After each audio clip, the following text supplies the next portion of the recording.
This side's group 1. This side is group 2. Group 1, I'm going to frame the problem, and then I'm going to ask group 2 to close your eyes so you don't see the scene for 2 or 3 minutes while group 1 makes their choice. Then group 1 will close their eyes and group 2 will do the same. I'm going to frame the problem. You're all doctors. You're going into a remote village where 600 people are sick. You have some choices on the programs of vaccination that you're going to provide. The choices are what you're going to choose between here. Okay?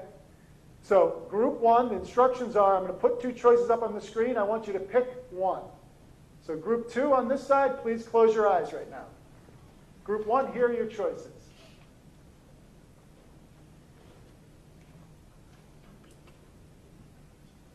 Okay. Group 2, you can open up your eyes. Group 1, close your eyes. Same thing, 600 people in a village that are ill. You're a doctor going in, and you have a choice between C or D.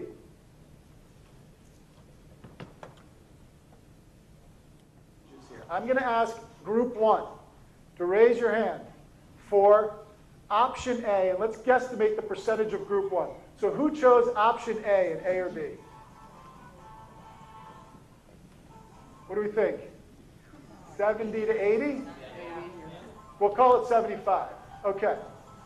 Option, group 2. Who chose option C? What do you want to estimate there? 15%? 15%.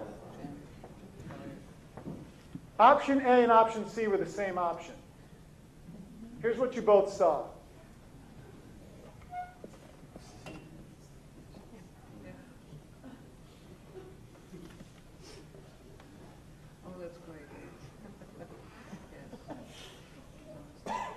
What do you take away from that? It's framing, right? The title says it all. Where did I focus your energy? On saving lives versus lives being lost. Mathematically, they're identically the same choices, right? And you actually, your results were exactly what Kahneman and Tversky found and what they won the Nobel Prize in economics for. 150 doctors were given this choice.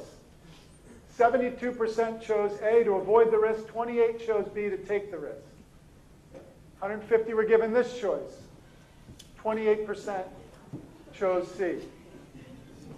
That was beautiful. I really appreciate the fact that it worked out that well. So what are the takeaways here? There's some really important takeaways about the power of focus in our risk-taking. When we're focused on what we might lose from taking risks, we tend to avoid risks.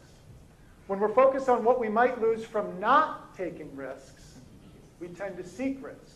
You can imagine the dialogues going on in the doctor's head. The doctor is given choice 1, group 1. Well, I got to tell you, I took a Hippocratic oath. I'm here to save people, and you're telling me that you're giving me 200 lives? How could I risk that? That seems irresponsible. Second group, 400 people are going to die? I'm a doctor. I've been trained to save lives. It would be irresponsible not to try to take a risk to save those 400 people. I'm going to take a risk. This is what happens to us on a daily basis. And what they won the Nobel Prize for was something called loss aversion. And that people aren't actually risk averse. People are loss averse. And if a loss looms large enough in our mind, we'll risk. The question is, what loss are you looking at? Are you looking at, I'm going to lose comfort, certainty, or control? Or are you looking at, I'm going to lose progress, growth, new ideas, and learning? Right? Most of us, because of short-term benefits, are worried about losing certainty, comfort, and control. And we're not focused as much on what we're going to lose, the progress, the growth, the learning. Now, is the solution to just only focus on progress, growth, and learning? No. That's what can end up to dumb risks, right?